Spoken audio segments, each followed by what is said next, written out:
Chama ran into the compound screaming. She dropped her basket. Her slippers, she just flew it off. She banged on the door. No answer. She then pushed the door open. She called again. Auntie Jideka, where is Ifunanya? But the room were empty. Her baby's wrapper were on the floor. The cup of pap already had gone cold. Her small shoes were still by the chair. Chioma's hand shook. She stepped back. Her chest was rising very fast. She looked outside. Nobody. She looked inside. Nobody. Just the orange cat that always watched her from the fence. She ran to the neighbor's shop. Mama Blessing, Mama Blessing, did you see Auntie Jideka go out? Eh, yes, she carry Ifunanya go somewhere. No, but I not to see Asha. Choma ran to another house. Uncle Dan, you see my pikin? You see Auntie Jideka? You see my baby? No, I been there sleep oh. What is going on? That was when Choma knew something was really wrong. Very, very wrong. Her legs became weak. She fell to the ground shouting, Jesus, where is my child? Ifunanya oh! The neighbors came out one after the other. They watched. They started gossiping behind her, but nobody had answers. Nobody knew where Auntie Jideka went to. That was the day everything changed. That day, Chioma's word broke. And what hurt the most was that the person who took her child was someone from inside the house, a neighbor. Chioma lived in a face me, I face you compound in Aba. She sold tomatoes, onions, pepper in the market. Every morning, Chioma would wake up by 4:30 a.m. She would cook, and as she's cooking, she would tie her baby to the back. She prayed, then she went out to hustle. Her daughter Ifunanya was just 3 years old. Chubby cheeks, big eyes, always singing. Her voice was small but sweet like sugar. She would always ask her mommy, Mommy, I go sell pepper with you today? No, my beautiful baby, this sun too hot oh. You will need to stay with Auntie Jideka. If Naya would stay put, she won't say anything again. But once Auntie Jideka carried her, she would laugh again. Auntie Jideka was Chioma's neighbor. She stayed alone, no husband, no children, just her and her sewing machine. She would always help Chioma anytime she's going out. If Chioma was late from the market, Auntie Jideka would bathe Ifunanya, feed her pap, even plait her hair sometimes. She would always assure Chioma, don't worry yourself, leave her with me. I will take care of her like my own. Auntie Jideka would always say, and Chioma trusted her so much. Why wouldn't she? They have lived in that house beside each other for 5 good years. When Chioma had malaria, it was Auntie Jideka who bought medicine. When Ifunanya fell from the bench one morning, it was her who rushed her to the chemist. So, on that Thursday morning, when Chioma's onions customer called her to come quickly, she didn't even think twice. Auntie abeg, help me look Ifunanya. I no go take long. Go, I dey here, Auntie Jideka replied. Chioma dropped Ifunanya immediately at the door. She kissed her forehead. I dey call my baby, don't cry oh, don't disturb oh. Mommy, buy biscuit for me, Ifunanya said to her mother. There is no problem, I will buy biscuit for you, Chioma said to her daughter as she ran off with her basket. She didn't even know that would be the last time she would hear her child laugh. The market was full that day. The woman that sold onions was traveling. Chioma, take this one so they are very big. I will give you very, very affordable amount. Nah, thank you. Just pay next week, she said. Chioma smiled. She carried the big basket. She even bought sweets for Ifunanya and chin chin too. But as she walked back home, her body started to shake. Something doesn't feel right. The compound was just quiet and nobody. Unlike her, whenever she comes back, she would hear Ifunanya laughing or playing around. She thought maybe Ifunanya was sleeping. She opened the door slightly. but she couldn't hear her child's voice. She called Ifunaya's name once, no answer. She called Auntie Jideka again, still no answer. That was when she dropped everything and ran inside. Just the little pink shoe, the wrapper, and the cup of pap that she kept for Auntie Jideka. It was just there on the floor untouched. Chioma started to panic. She ran to the landlord. Oga landlord oh, did you see Auntie Jideka? You see my pikin? Ah, I thought she dey inside. Maybe she go buy something. Chioma ran to the next compound. Please, did anybody see a woman carrying a child? My daughter. She's tall, brown dress. Anybody? Nobody have seen anything. Nobody heard a cry. Nobody heard any door slam or saw the gate open. Chioma ran to the streets, to the junction, to the park. She asked Okada riders, keke men, market women, nothing. It was as if she was running mad. You sure say this pikin no waka go play? Someone asked. But if Naya will be 3 years old, how she go waka reach junction all by herself without anybody? By afternoon, Chioma had already lose it. She put her wrapper off. She screamed on the ground. God, please, I beg you, bring my pikin back. Her voice cracked. Her body was really hot. She has not eaten since morning. She has been running around looking for her child and Auntie Jideka. People watched. Some even tried to help. But that could not help anything. Some started to take videos, but no one had answers. Chioma then ran to the police station. When she got there, she started screaming, my child is missing. Somebody carried her. The policemen looked at her and one of them said to her, Madam, children dey wonder oo. They used to do too much working. Maybe she go play. She did not go anywhere. I been keep her with my neighbor. What is your neighbor's name? The policeman asked Chioma. Jideka. We used to call her Auntie Jideka. They now wrote it down. Do you know her full name? No, I don't know her full name. We just call her Auntie Jideka. The policeman sighed. Madam, how could you leave your pikin with someone that you don't even know too well? Chioma was looking shocked. Was she foolish? She asked herself. Did she trust someone without knowing their full name? In fact, everything was playing like a film trick.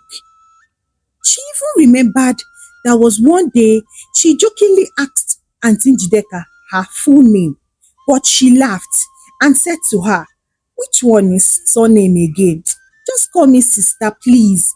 That night, Chioma could not sleep. The police could not even help her because she couldn't provide any tangible thing to prove who Auntie Jideka was. Chioma just held her daughter's wrapper close to herself and she was crying. She sniffed it. She called her name. Ifunaya, where you dey? My baby. Mommy is so sorry. I didn't know that I could not trust this woman for over 5 years. Please, stay alive for me wherever you are. The next morning, Chioma ran out again. She did the same thing. She searched. She screamed. She begged. But nobody had seen anything. But something kept on ringing in her ear. Something she ignored before.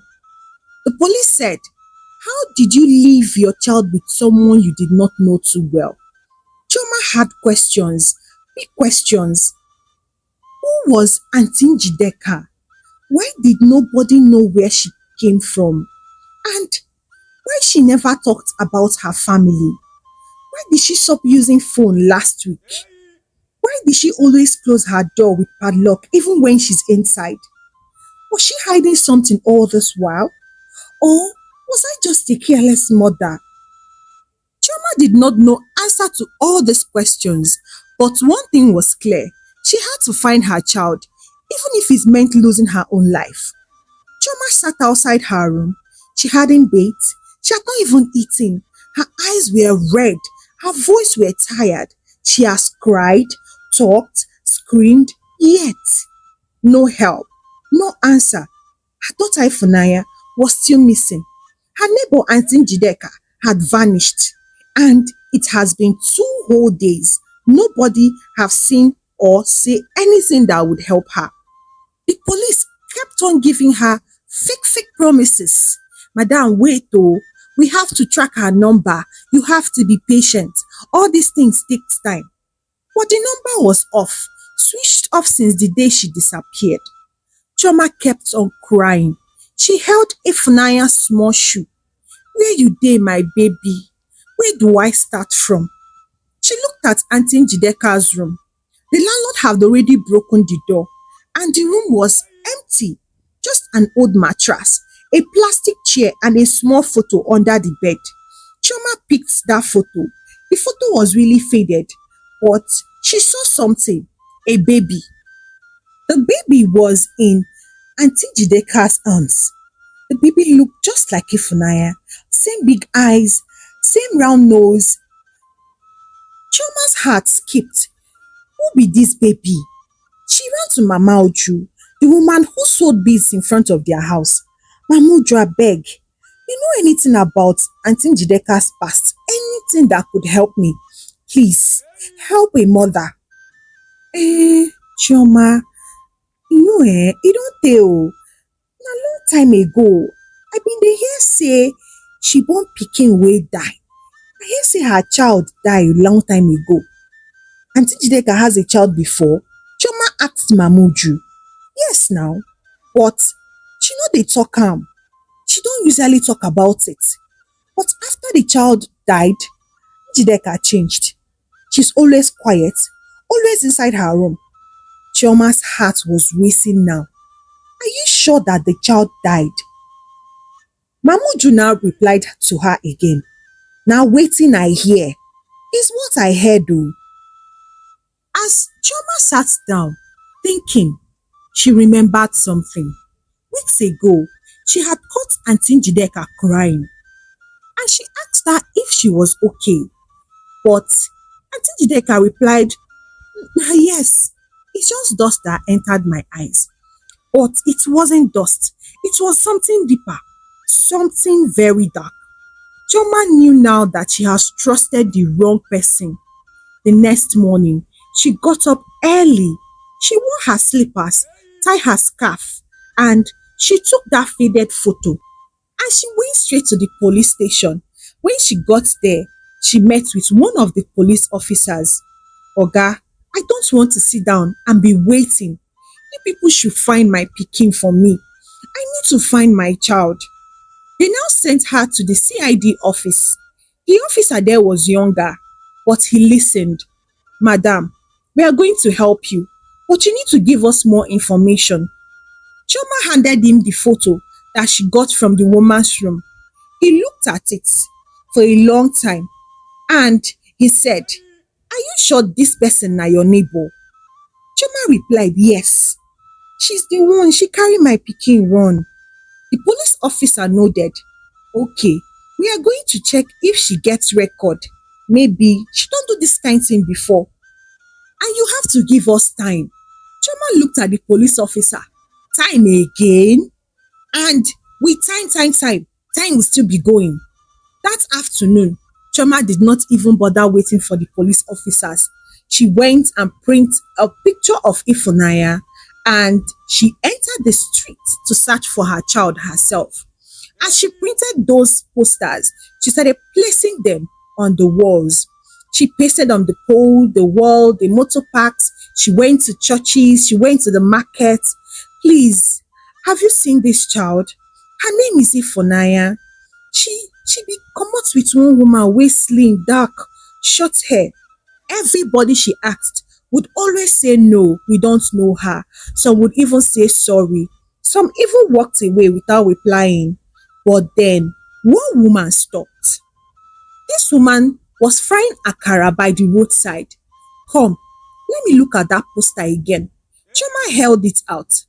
The woman was surprised. And I'm not sure, but it's like I saw this woman carry one small pikin like this last week. Where? Tell me please ma. For that Obo hillside. She dey drag the pikin dey cry. Chioma's knees shook. What? Ah, God, please can you show me where? The woman then called her small girl, her child, to wash the akara that she was frying. She then took Chama to the road where she sighted Auntie Jideka and her daughter Ifunanya. They passed so many shops, past a broken bridge, into a very street with old houses. That is where the woman saw Auntie Jideka and Ifunanya. And when they got there, Choma looked around and one thing looked familiar. She stepped closer and then she saw it. A yellow plastic cup, the kind of cup she used for Ifunaya's pap, and it was lying near the gutter. She picked it up. Ma, this is my baby's cup. Oh. The woman looked surprised. Are you sure? Yes, I know this cup. This is the cup I use for my daughter Ifunaya. Choma thanked the woman and the woman left. Choma stood there looking for who and who to ask questions. Since that cup is there, that means Auntie Jideka might have stopped there. Then a little boy ran past her. Choma had to stop him. Please come. Did you see any woman here with any small girl in this area? The boy scratched his head at first. No, say here na street and anybody fit carry pikin comot. I don't know, but there is one particular woman that anytime she carries that baby girl, the baby girl will be screaming and shouting and everybody will be looking at her. Choma sensed that it might be her daughter Ifunanya. She then asked the boy, when was the last time you saw this woman? I think it's yesterday night though. My mama send me make I go buy sugar for aboki. So as I dey pass, I saw her again with the same girl and she was dragging her. She was also carrying bag. I saw her telling the Okada man that she's going to Aba North. That is all, ma. Choma looked at herself. Aba North. Aba North. That was far, oh. But there is no way I will not get to that place faster. But she had to inform the police about the little investigation she did and what she got. When she went to the police, they were still giving her all the stories in this world. She didn't even listen to them again. She ran out of the police station and she went home. She packed few things and she went to the park. When she got to the park, she told the driver that she's going to Aba North. The driver asked her to enter. The road was really rough, but the tears coming out of Chioma's eyes, she could not even hold it. She just kept encouraging herself. Don't cry, Chioma. Your daughter Ifunanya is waiting for you. As the bus drove off, Chioma did not know that someone else was also in the bus at the back, wearing dark glasses, watching her. The person dialed a number and he said on the phone, she has entered the bus and she's coming. Chama did not hear that. She didn't even know that someone was following her.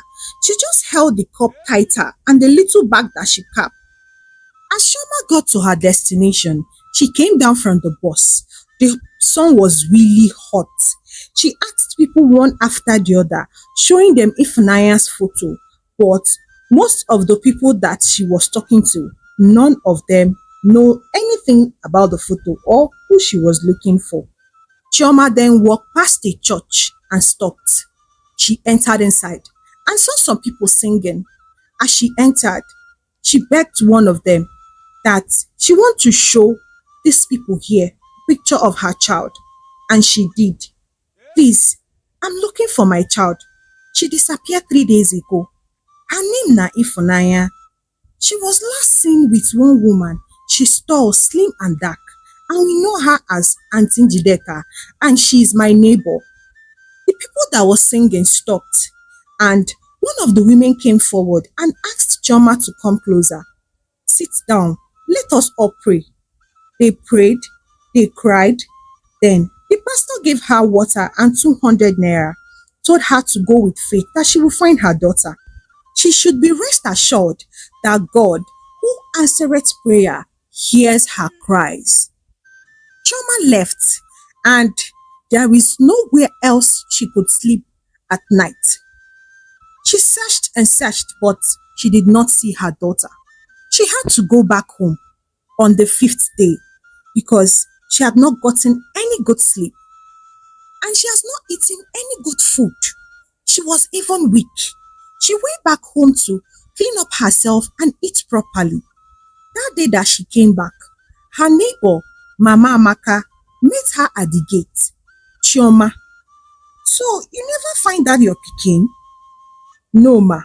Chama replied, well, I will not stop until I find my child. People are talking, oh.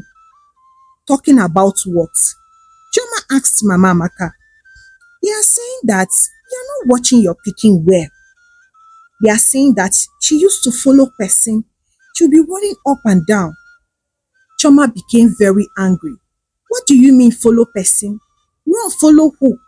Is my child a goat? Eh? What do you people mean? Mama Maka hissed and walked away, and Choma warned her never to stop her to gossip such nonsense in front of her. Can't she see the pain she's in? At the end of the day, she's the one that will carry it and go to bed. But you will go to your house and sleep and eat without anything affecting you. You people are very heartless in this compound. Choma went inside her room. She sat on the floor and she cried. As if the insult she just received from Mama Maka was not enough. As she sat down there crying, her phone rang and it was her uncle. Choma picked up and the first thing the man said to her was, why you dey disgrace us for town? I hear that you are now shouting like a mad woman on the road, crying. For what? Choma was confused. Uncle, did you hear that my child was missing? And so, are you the first person that will lose a child? Choma's mouth was wide open in shock as tears was just flowing through her face. Like, would you help me and look for her? This is my child we are talking about. Why would you call me and be saying this kind of nonsense? The uncle now told her, I don't have strength though. Please, I don't want to be receiving call up and down that you are now running mad on the street. Don't bring embarrassment to this household. After all, I'm not the one that gave you the pregnancy that you went and carried and disgraced your family. The uncle cut the call. Choma was just looking at the phone. She doesn't even know what to do next. Even her own blood had left her. That evening, her younger cousin Chuka came to visit. He brought malt and bread. Sister Chi, sorry oh, I heard what happened and I'm praying for Ifunanya. She will be seen. Choma had to hug him. Thank you so much. Anybody else that is willing to help, I will appreciate it. Chuka looked around. But Auntie Choma, this is somehow oh, how a woman that you lived with for 5 years, you trusted her so much, just disappear like that with your child. They talked and talked. Chuka decided to stay with her that night. He even helped her to write out list of places to check and see if they will be able to find Ifunanya. Very early in the morning, Choma woke up. She wanted to use the toilet. Chuka was still sleeping. His phone was on the floor beside him. And as she was trying to pass, a message came inside his phone. Choma did not want to look, but something just pulled her eyes. She just bent slowly and she picked up the phone. And the message that popped up said, she has come back. Move the girl tonight. Choma was confused. She read it again. She has come back. Move the girl tonight. Ha! And the person that sent the message, the name was saved as Mr. X. Choma felt something inside her. Something is not wrong. She put the phone back quietly and then walked to the toilet where she wanted to go. She washed her face, looked herself in the mirror. Is it possible that Chuka, my own cousin? No, it's not possible. How is that possible?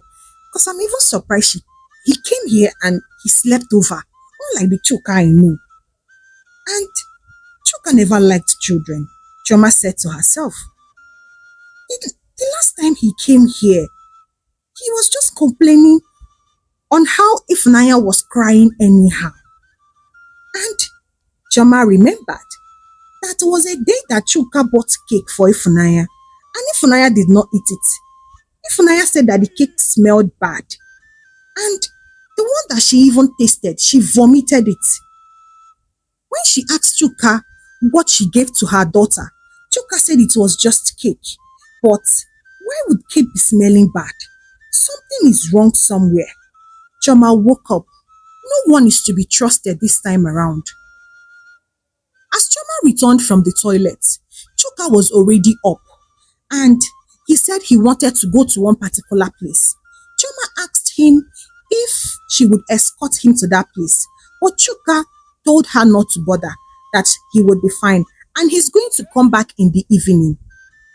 Immediately Chuka left, Chama also left the house. She went straight to the police station and she met the same officer. Officer, I came to talk to you on something important.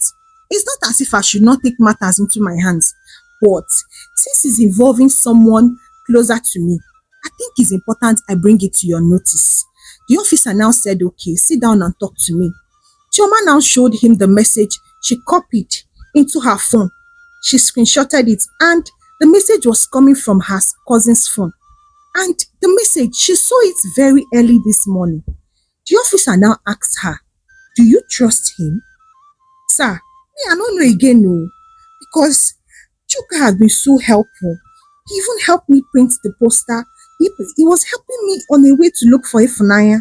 He even followed me cry. The police officer was like, ha, well, you should know that even your worst enemy can stand by you in your time of trials, and they will be crying more than you. That is a fake cry, madam. So what do we do now, officer? The officer then told Choma to go home and pretend nothing happened. Pretend you did not see anything. Leave the rest for us. Choma agreed. She went back home and she acted normal. She even made tea. When Chuka later returned, and Chuka was so happy. Auntie, thank you. Choma smiled, but inside of her, she was really boiling. She had already planned with the police to set a trap for Chuka, and Choma begged Chuka to be staying with her so that she will not be able to commit suicide because she's thinking of committing suicide already. Chuka agreed, and he started staying with her. But one particular night, something strange happened. Chuka kept on pacing up and down inside the room. He was looking at his phone. He kept stepping outside, coming inside. Choma pretended as if she was sleeping, but she wasn't. Then Chuka looked around, came in front of her, checked if she was fast asleep. Choma pretended that she was fast asleep, and he then carried a small nylon, hid it under his chest, and quietly opened the door and left. Choma immediately stood up and followed him. She stayed far behind him. The street was dark, and Chuka didn't know that she was behind. He turned few times, but he didn't catch any glimpse of her. He then entered into a very strange compound. He knocked on their metal gate, and one strange man opened the gate. The two of them started speaking, and they were really whispering to each other. After a while, Choma heard a child's cry, but she did not move. She was waiting for the police to come because she had already informed the police. Choma then sighted them passing something to each other. It was money wrapped in a brown envelope. Chuka then pointed inside somewhere. She's inside there. You better hurry because her mother is already suspecting something. That was when Choma knew that her suspicion was true.